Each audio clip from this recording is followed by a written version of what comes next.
200 টাকা দিয়ে নাকি গাড়ি ওয়াশ করা যায়। অসম্ভব একটি ব্যাপার বন্ধুরা, যেখানে মোটরসাইকেল ওয়াশ করতে 150 টাকা নেই। আমার গাড়িটি ভাঙাচোরা লক্কর ঝক্কর, অনেক দিন থেকে ওয়াশ করা হয় নাই। চলে গেলাম ভাসানটেক থানার সামনে, আল্লাহদান সিনহা পরিবহন অ্যান্ড কার ওয়াশ। অনেক দিন আগে আমাকে আমাদের মারুফ ভাই বলেছিলেন যে এখানে 200 টাকা দিয়ে গাড়ি ওয়াশ করা যায়, ওরা নিট অ্যান্ড ক্লিন চকচক ঝকঝক করে দেয়। যাই হোক, আমার গাড়িটা অনেক দিন ওয়াশ করা হয়েছিল না, আমি নিজেই ওয়াশ করতাম, বাট ওইভাবে ক্লিন করা সম্ভব হয় না বাসায়। ওখানে নিয়ে গেলাম, ওরা সুন্দরভাবে গাড়ির ভিতরের যতগুলো কার্পেট রয়েছে সবগুলো এক এক করে উঠিয়ে ভিতরের যত ধুলা রয়েছে সেগুলো হাওয়াতে মেরে তারপরে এই মেশিন দিয়ে পানি দিয়ে গাড়িটি ওয়াশ করা শুরু করলো। আর ও কি সুন্দর দেখেন, মনোযোগ দিয়ে খেলছিল ও মালিকের ছেলে। গাড়িটি ওয়াশ করা দেখে আমার আসলে খুব ভালো লাগলো যে ঢাকা শহরে 200 টাকা দিয়ে এত সময় ধরে এত কষ্ট করে ওনারা কিভাবে এই কাজটা করে আমি জানি না।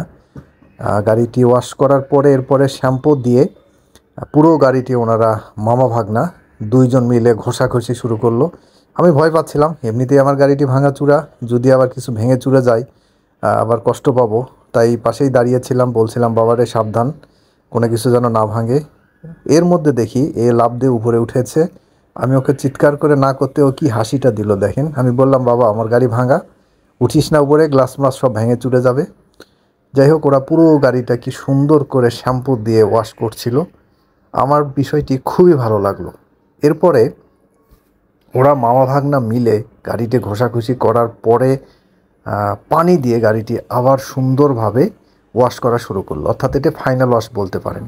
প্রচণ্ড পানির প্রেশার দিয়ে গাড়ির যত ধুলো ময়লা ছিল সবগুলো ওরা ওয়াশ করলো। আর এই যে ভাগনা দেখেন সমান্তরালে চাকা ঘুরতেছিল, বিষয়টি আমার খুবই ভালো লাগলো। যদিও শিশু শ্রম আমি একদমই পছন্দ করি না, ওখানে কিছু বলতেও পারলাম না যেহেতু মালিকের অধীনে সে চাকরি করে।